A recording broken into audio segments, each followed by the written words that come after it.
careful what side I take there then, because otherwise I'll be bloody Pete Tennant won't let me back in the village. We'll be starting the live stream soon, so yeah. Thank you, Stuart.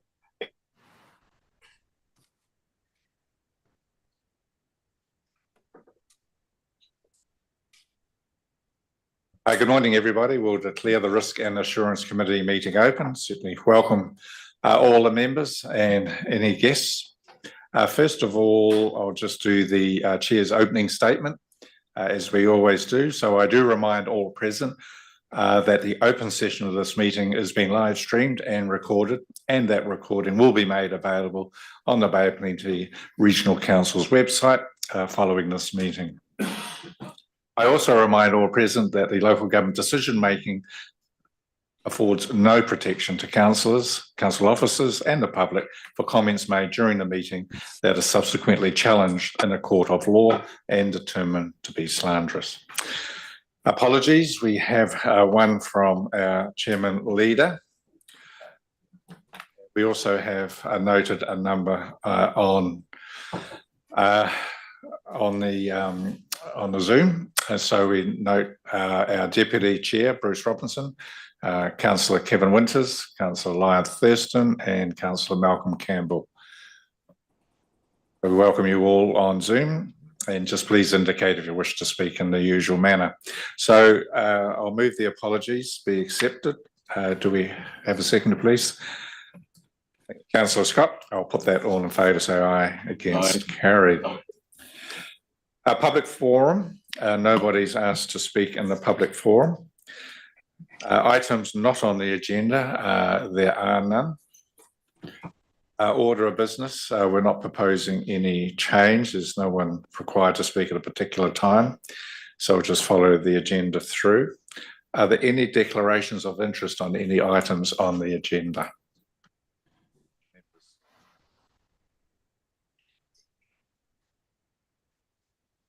Is there any public excluded business to be transferred into the open? I do note, Mr. Taylor, there might be a report later on that change measuring report on your discretion may go into the open if requested.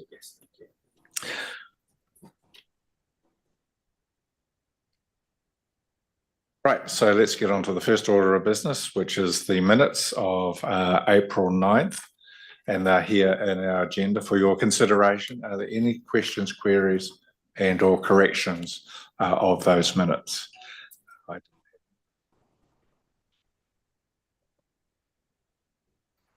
Andrew? Happy to move. There's no questions, queries, or corrections. I'll second that. All in favour say aye. Aye. Against? Carried.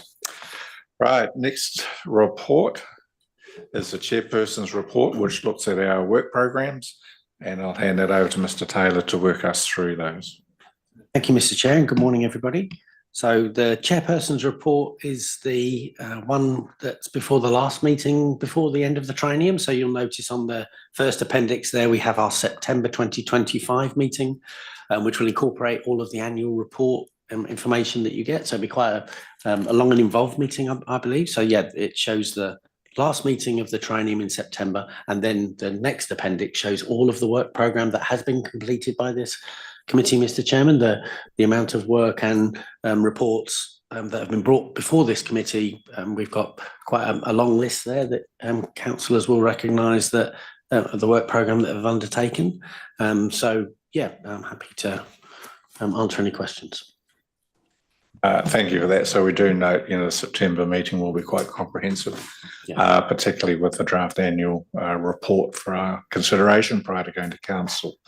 Any questions or queries over the September work programme and or any issues in what's quite historical? I think it is important to see those historical ones so we can keep an understanding of the flow of work. If not, I'll move the Chairperson's report. Do we have a seconder? Thank you, Titaru. I'll put that. All in favour say aye. Aye. Against? Carried. Now on to the other major report, which is the rate setting in terms of legal compliance. Very important that we get every single word right in that. We don't want to go before Parliament saying, please sir, we got it wrong, can you fix it? So we put a lot of time and effort into this. We have Kamaran here to speak to it. Committee Chair and members, the purpose of this report is to outline to the committee the process to ensure Council's rate setting recommendations are legally compliant for the 25-26 financial year. And to mitigate this risk, an external review, legal review, has been sought around the rates resolution and rates funding impact statement for the 25-26 financial year. And this work is largely complete and just pending final review steps, which are to commence shortly. The report sets out the legislative requirements as it relates to the rates resolution setting process, and in that it needs to be for the year to which it relates and in accordance with Council's LTP and funding impact statement for the relevant financial year. The report also highlights the funding impact statements, setting out an explanation of the quantity of rates to be charged, how they're calculated, and what they will be used for. The draft funding impact statement has been checked for consistency with Council's revenue and financing policy, which has been adopted as part of the long-term plan. Additional due diligence has also been carried out on the rates for the minor rivers and drainage activity, ensure the amounts are correct as part of the rate setting process. The report sets out next steps, which is to finalize the legal review process around the rates resolution, checking all the amounts against the draft funding impact statement and the consistency with the revenue and financing policy, and setting any relevant dates for rates arrears that remain under the administration of other councils. And the final next step would be for Council to then consider the recommendations to adopt the annual plan and the rates resolutions at its meeting on 24th of June. Thank you, Kamaran. Sometimes historically this committee may see those, but timing of our meeting schedule, prohibits that. Just wondering, Matt, is there an opportunity, once you're comfortable with the draft ones, that at least they could be circulated to the committee members, you know, to have a view on it? I appreciate it's just a timing issue of the meeting schedule, but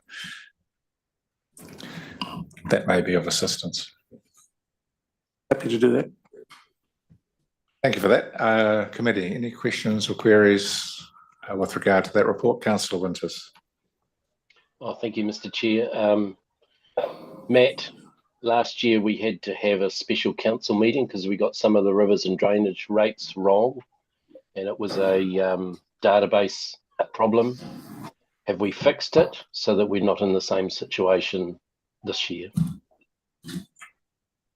Yes, thank you, Councillor Winters. Yeah, quite rightly. So we have put in further review steps. These were asked for by Council at the time of the resetting, basically saying, please make sure that you do a review of the review that you already undertake.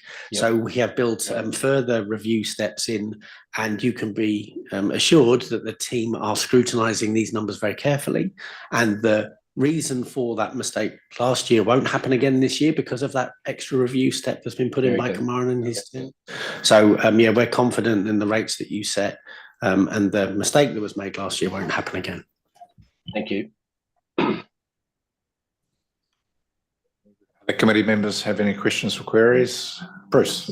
Yeah, thanks, Stuart, and thanks, Kamaran, for your report. So obviously we are in this interim phase, so it's great to know the process is underway. But obviously you've had some key parts done, particularly the management of the relationship of the revenue and financing policy with the FIS, etc. Generally, it's reasonably functional. Have there been areas of judgment that we have had to clear with our legal advisors, or is there any of the sort of early stage that would be worthwhile raising with the committee at this stage, or is it relatively, I was about to say perfunctory, wrong way to put it, is it relatively straightforward as it ideally is? That's actually the latter there. In terms of the process, it's relatively straightforward. There hasn't been a lot of the areas of judgment has been addressed through prior legal review processes, and that's been ironed out as the responses have been refined over the years. So this year there hasn't been anything of note to the committee in relation to that process at this point. Good. Look, no, it's probably as big. I appreciate the additional work you're doing over the prior areas of concern, but I had assumed now we could be in a reasonably well-worn track of preparing the resolutions. So well done. Thank you for that, Stuart. Councillor Nees.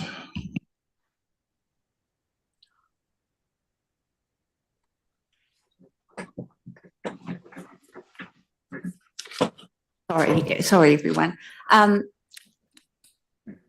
The rate setting process that we're signing off at the moment, there may be some implications of the discussion around the Tararua River scheme. So that anything that comes out of that will be done at the 24th of June meeting, won't it? And does the legal compliance actually look at the numbers, or does it look at the actual process? That's the one thing I'm not certain of. Much more focus on the process, Councillor Nees, than the numbers. And we're not expecting that the numbers for the adoption of the annual plan will change because of the discussion so far we're having with relating to the Tararua scheme. But definitely the legal review is much more around the process that's followed, because if you follow the process right, then the numbers will fall out at the end of that. Councillor Campbell. Thank you, Stuart. Can you hear me?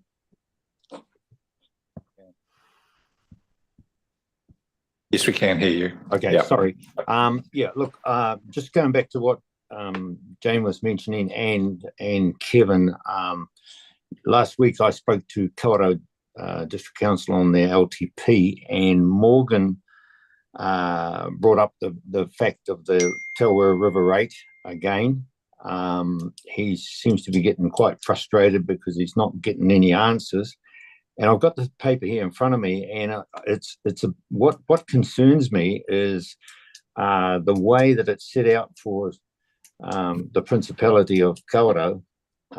We have a couple of different rating schemes within the community. One's on the urban, but the other one is a big one, is on the industrial one. And we're talking quite a substantial difference in the rate per hectare.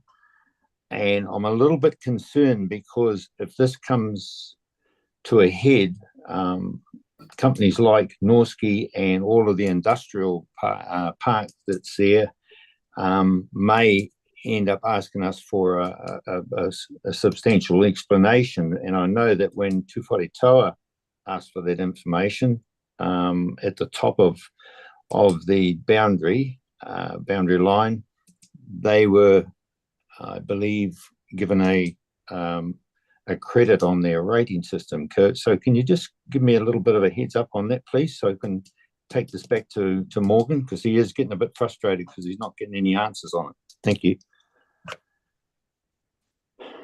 Sorry, Mr. Chair, I'd be very concerned if someone's asked us for information relating to current rates where we haven't provided that information. So if Councillor Campbell could provide the details of the property or the query that he's specifically had and send that to me or to Kamaran, we'll follow that up.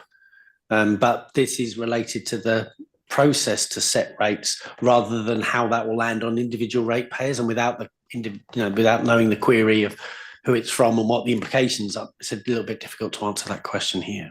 But if Councillor Campbell sends that information forward to myself or Kamaran, we'll look into it. I'll do that again, Matt, because I did talk to you about this last year, if you remember rightly. So I'll come back to you on that. Thank you. Thank you. Are there any other questions or queries with regard to that report? If not, seek a mover and a seconder. Thank you, Andrew. Seconded, Ron. No further discussion. I'll put that. All in favour say aye. Against, carry.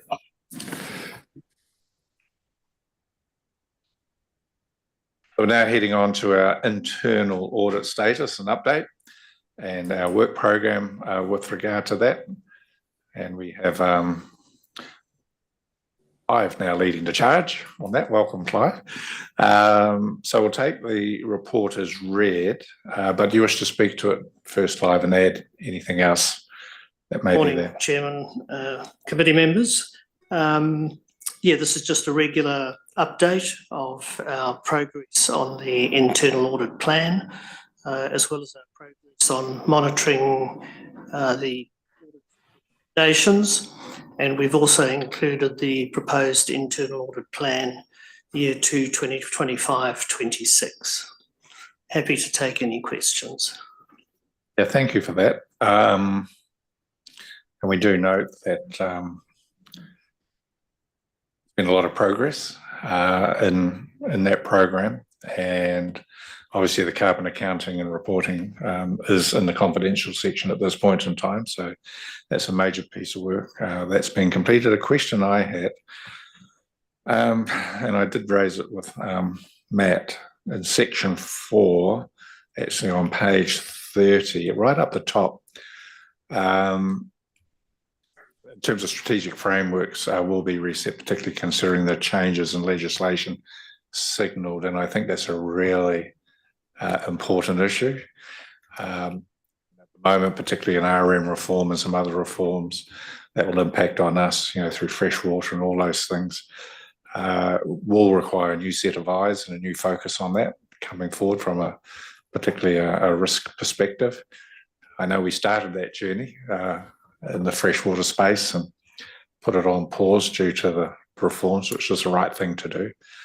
So I think because we don't actually meet on a regular basis and we have an election coming up, there could be quite a gap in that space. So we're relying quite heavily on the staff in many respects to keep their eyes wide open in terms of the role of this committee in that strategic framework and how that may impact on our risk analysis.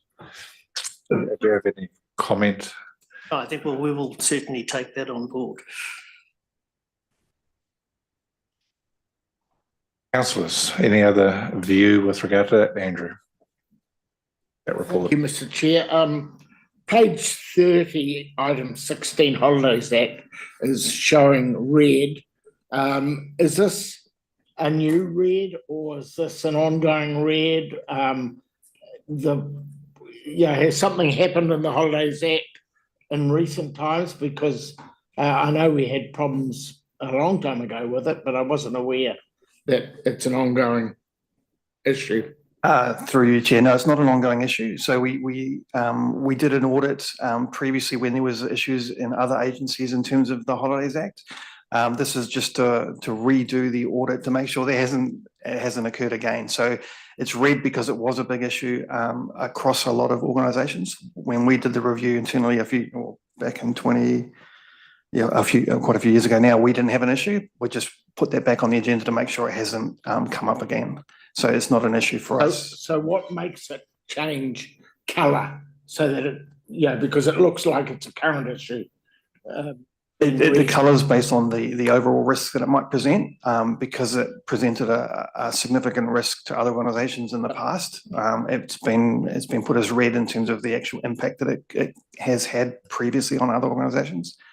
So it's not indicative. It's an issue with our council. It's just an indicative of the risk overall.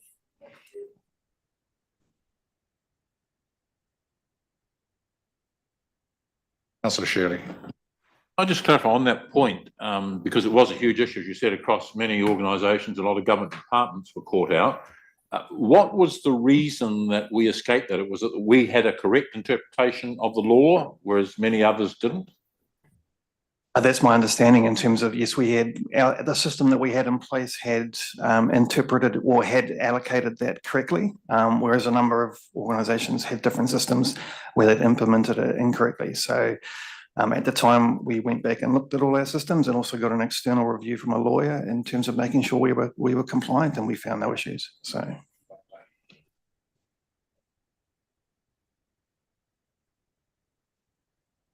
Wonderful. Anything else? If not, we have a recommendation that we receive the report and approve the plan for 25-26. I'm happy to move that. Do we have a seconder? Some people second. Oh, thank you, Bruce. If there's no further discussion, I'll put that recommendation. All in favour, say aye. Aye. Against, carry. Right, that brings to a close the open session. So we will now move into confidential and or public excluded for a short period, and the live streaming will stop. So we have a recommendation that I move we go into public excluded. Thank you, Tataru. I'll put that on